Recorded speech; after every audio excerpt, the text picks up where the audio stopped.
Dear beloved Midway family, I pray this message finds you well and warm. I hear that snow is on the way, and to some that is joyous news, and to others, well, not so much.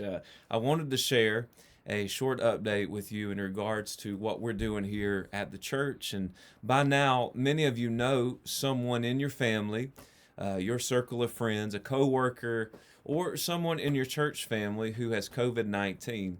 And I, along with you, am very sorry to hear that. I'm sure you would all agree with me that we pray for the Lord to remove COVID 19 from the world so that we wouldn't have to continue on with this season. But it appears that we're going to remain here for a bit longer. I think that everyone needs to what everyone needs to hear is that if you know someone here in our church family or personally beyond our church family, take a moment and share some love and care for them. Often I've seen people say that they have COVID, and the first thing that people do is ask, well, who have you been with? Or where did you get that from? Or I'm staying away from you, or take cover. Others try to lessen its severity with insensitive comments. And isn't it strange that with social media outlets all over the place, we all become professionals in diagnosis and health intervention? Trust me, you don't want me to diagnose you. We should be letting those know who are sick. We should be letting them know that we care about them, that we love them, and that we're praying for them. Offer to help them.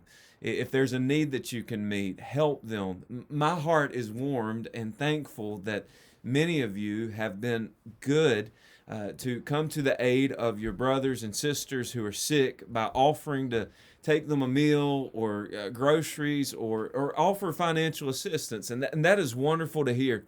I encourage you to please keep it up. Many months ago, I shared with you some suggestions in loving your neighbor and sharing the gospel. And now is certainly the time to put those into practice. Continue to navigate through this season together. I want to share with you that we are going to continue with in-person services here at Midway as scheduled. We have services at 8:30 and 11 on Sunday mornings, 7 p.m. on Wednesday nights, and 6 p.m. for Sunday evening family to family. Now, while we have had quite a few families impacted by COVID 19, we realize that every situation, each and every one, is unique, and that everyone who is sick or has been exposed have done their part in staying at home when they're not well or self-isolating until receiving a negative test result as to not infect anyone in our church. And we really appreciate that. We don't make this decision to continue in service as we are in person haphazardly or without a lot of prayer and discussion. We realize that every family in our church is subject to Jesus Christ and His lordship and authority over their home first and foremost. We trust that leaders of every home make the prayerful decision to come and worship anytime we offer opportunities to be together in the Word, for prayer, for fellowship, and for community. We also understand that Christians have the privilege and the calling to gather together as often as they can in Hebrews 10:25. Church services are something that the body comes together for out of the desire to be with the Lord and each other in worship. And it is a voluntary decision every single time.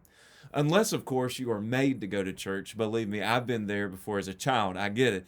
It's with that spirit that we understand that every family will make the decision each Sunday, Wednesday, and any other opportunity that we have to be together to join in person or online or not at all. I have no control over that. The members of this church have no control over what you decide as a family. It is your personal decision. It always has been. It always will be. For the 80 plus years that we've been a church family, that has been the case. Nobody's forcing anybody to come to the services that we have. Our doors, though, are going to be open. If you do come inside to worship, we are respectful of your space. I have yet to see that as an issue here in the time we've been together. Our seats inside the sanctuary, they are clear clearly marked with cards that share with you which rows are designated for seating, which are not, so that there's distance between you and the one sitting behind you or in front of you. Again, those cards are clearly marked, and they say, please refrain from sitting here, as so that there's distance between. At most, inside the sanctuary, we're seating at half capacity, and honestly, just to be honest, there's plenty of space inside our services. If you're nervous about coming to a Sunday morning service, Sunday nights have plenty of space. Wednesday nights have definitely plenty of space, and so we're making sure that we're mindful of that. Hand sanitizers, masks, those have been purchased. They're available for you to use if you choose and you need them. Masks, by the way, are encouraged if you come inside or if you're going to be in a small group. But again, it's your personal family decision. Sunday school classes are also meeting as scheduled. I'm pleased to hear of how many classes are finding ways to minister to one another, whether in person or on a virtual format, to meet the needs of one another during this time. Thank you for being a family. I also want to thank God and also thank the members of our church who make our online services possible. Every week our services are recorded live and they remain on our Facebook page, our YouTube channel for members to watch. They're available to you at any time. Those who are homebound are receiving videos on DVD as often as I can make them to keep them somewhat connected and in the know of what's happening here. If you wish to receive those, I'll be glad to add you to the list. We send out weekly prayer requests. Our church family has a prayer phone tree. We have one call now system in place to send out mass messages. If you're not on one of those lists, again, let us know. And as I finish up this message to you, I want to let you know how much I love and care about every one of you. I'm doing my best to reach out to our members through calls, text, visits when available, and cards. Pastor Lloyd is doing the same. I know of many church members who are doing an excellent job of ministering to one another.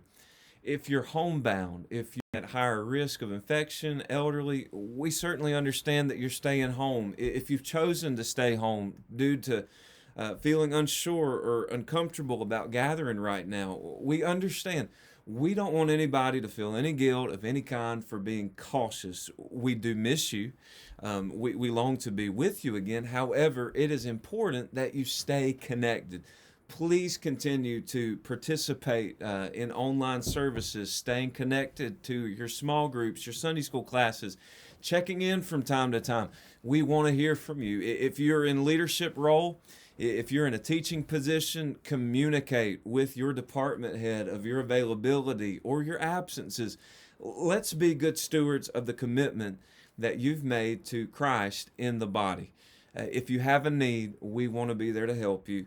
We cannot know what is needed if you do not let us know. We can't read anyone's minds, but we would love to have the joy and the honor of serving you. If there's a need that we can meet physically, financially, spiritually, we're blessed here at Midway with resources to bless one another.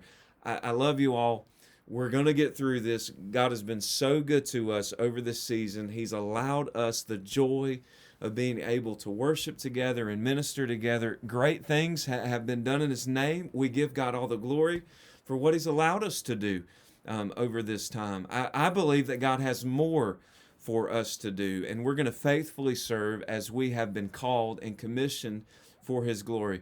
You know that I'm here if I can ever be of any help. I remember back in the spring, in the month of May, we had our first in-person gathering after about an 8-week hiatus, and I remember that first outdoor gathering, and there was a great spirit of gratefulness and love and generosity among our church family. There was a genuine love and desire to be together, and we had the Lord, and we had each other, and I immediately thought about what Acts chapter 2, when you read about the early church gathering together on a daily basis, and the commonality they had in the Lord and with each other, and I love that, and I pray for that every single time we have opportunity to be together. So God be with you. I'll see you soon. Blessings to you all. Take care.